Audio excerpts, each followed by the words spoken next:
Hey VC, this is Luke with Hot Wax and Cool Vinyl. Welcome back. Unless this is the first time you're viewing my channel, then as always, simply welcome. Sunday, September 5th, first Sunday in September. We are in the midst of Labor Day weekend, which means out here on the eastern part of Long Island, it's the unofficial close of summer. Tuesday, this coming Tuesday, is what we commonly refer to as Tumbleweed Tuesday, meaning all the people who vacation out here all summer long are leaving, or leaving this weekend, and Tuesday, it's just us locals left. Every year, it's bittersweet. You know, you hate to see summer go, but it's nice to have less traffic and just less insanity on a day-to-day basis. Okay, so this week we have, I did a combination of what I was thinking of. I wanted to show some recent purchases, and then I wanted to do an in-depth on a couple of records. So I'm going to do both. I've chosen 3 records, one of which is a recent purchase. 2 were an older purchase, but are cool enough to at least warrant a little bit more in-depth. So if you run across them in the wild or on eBay or whatever, you see them, you kind of have a general idea of what their value is, what their production dates were, if you didn't already know. Okay, so let's start. We're going to start with the first. Now, this was a recent purchase from one of the yard sales this summer. This is John Coltrane's quartet, and this is ballads. This is Impulse. This is the stereo pressing, as designated by stereo right here. Cat numbers A32. The quartet includes McCoy Turner, Jimmy Garrison, and Elvin Jones, and of course, John Coltrane. This is a 1963 press on Impulse. Unfortunately, this was stored in a basement, and while the record was not damaged, the cover did suffer some moisture damage. As you can see, the inner gatefold, I don't know if you can actually pick it up, but I'll show you there and there, and then of course on the back end of it as well. In the grand scheme of things, it's not terrible. I've had a lot worse in my collection. But Impulse is one of my favorite labels, and one of the reasons they are is I think they do such a fine job with their covers, and this would have been no different, and actually is no different, and probably one of the reasons it held up as well as it did was because of the quality of the actual label. So 1963 John Coltrane ballad, Impulse label. I'll slide the album out so you can take a good look at it. You know, your classic Impulse label. And let's go into a little bit more in depth in this as far as what the songs were.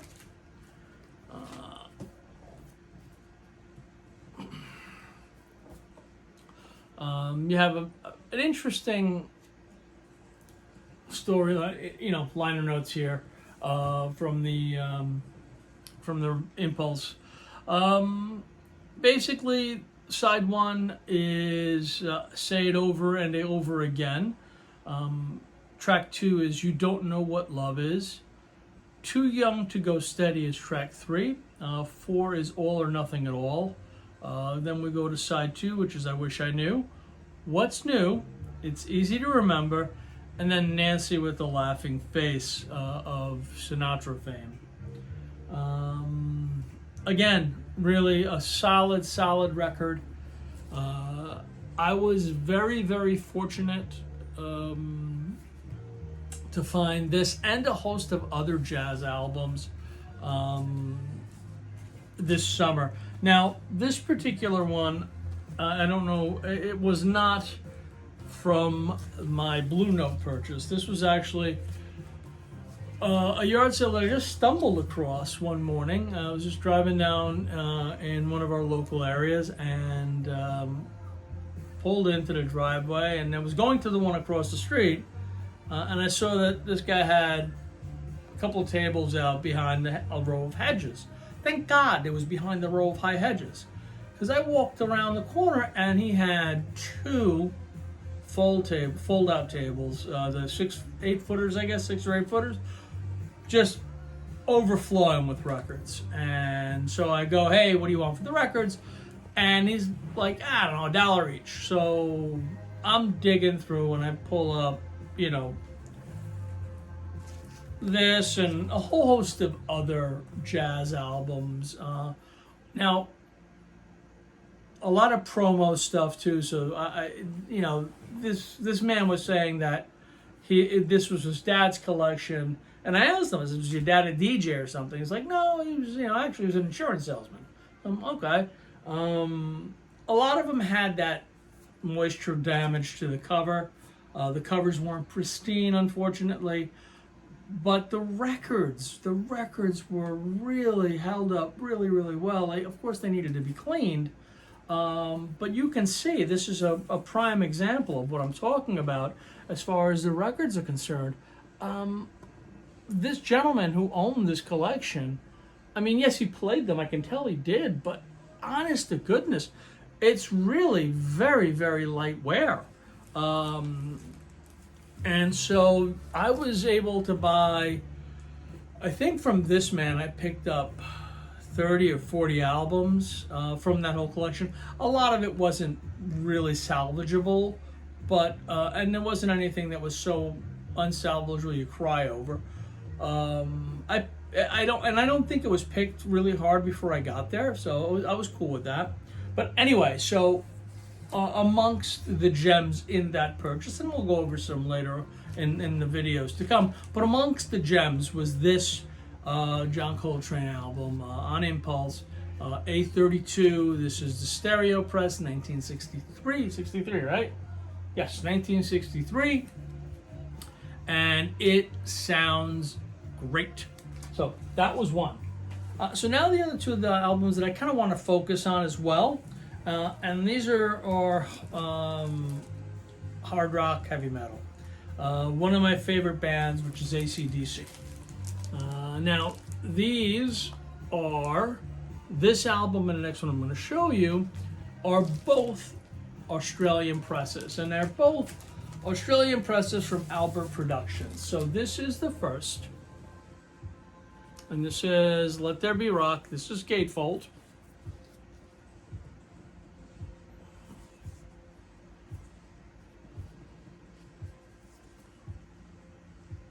Now, I'm showing you these again because should you not know,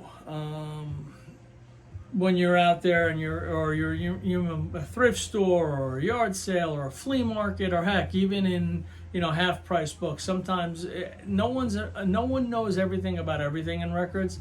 As a matter of fact, one of the members of the VC, who I started following recently, and I'll give him a shout out in the future videos, lives in Washington, and he was saying that he opened a record store, and he goes, you don't know how much you don't know until you open a record store. He goes, I knew a lot about what I liked, but not about everything else. So in case, this is why I'm doing this. So AC/DC, Let There Be Rock. Now this is a later pressing, and this is from 78, not 1977, and I'll show you the cover. I'm sorry, I'll show you the label, and this is the Alber production labels. They are purple labels with gold writing. Now, as I mentioned, this is a later press, a 78 press. The first press from 77 had a kangaroo right here, and in gold. So, if you run, as I said, if you're at a flea market or if you're out in the wild and you run across this, understand these albums and the rarity of them. They median price for this 78 press on Discogs is about $125. You can probably get it a little cheaper on eBay and such, but it's not, it's a record that's worth anything that starts getting in the $100 to $150 range. It's a record worth keeping an eye out for. So that's the first. Again, this is AC/DC's Let There Be Rock, Aussie Press, 1978, Alber Productions, gatefold. And actually, it's pretty cool. I mean, they did a nice job with this gatefold. I mean, you get a lot of I like black and white photography anyway, but you can see, as I just want to make sure you can. There we go.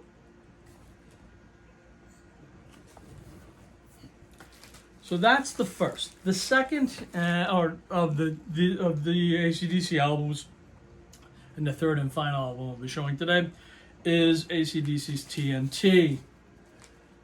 Also Aussie Press, also gatefold.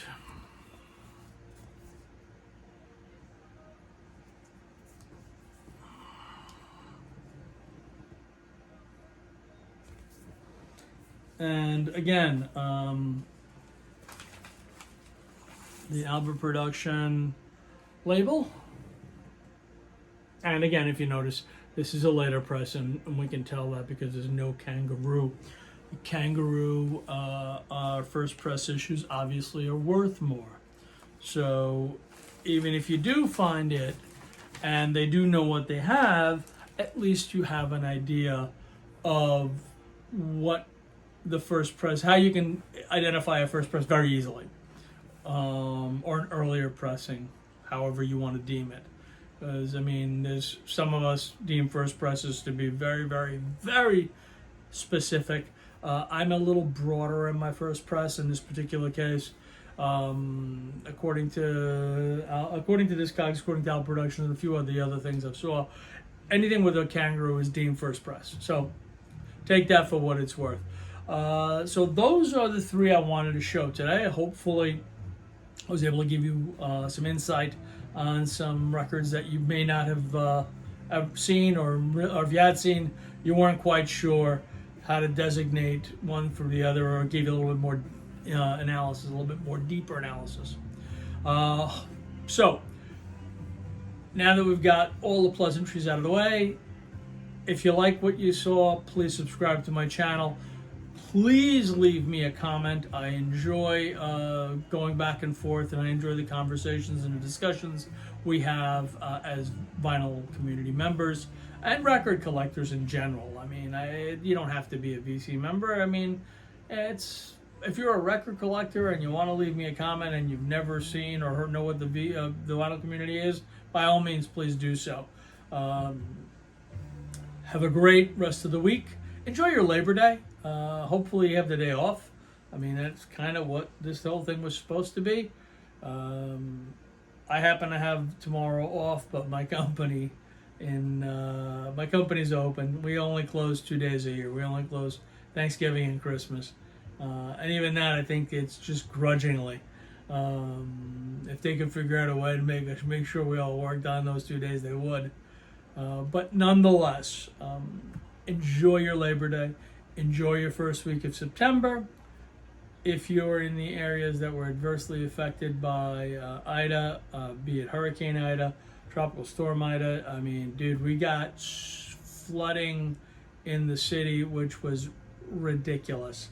If any of you saw any of the YouTube videos of what it was like in the city Wednesday, Thursday, yeah, it was bad. I mean, it was really bad. We got lucky out here because most of it was much further west, but they got banged pretty hard. So hopefully everyone's safe, power's back on, and you're enjoying the weekend. So that said, have a great week, have a great Sunday. Cheers.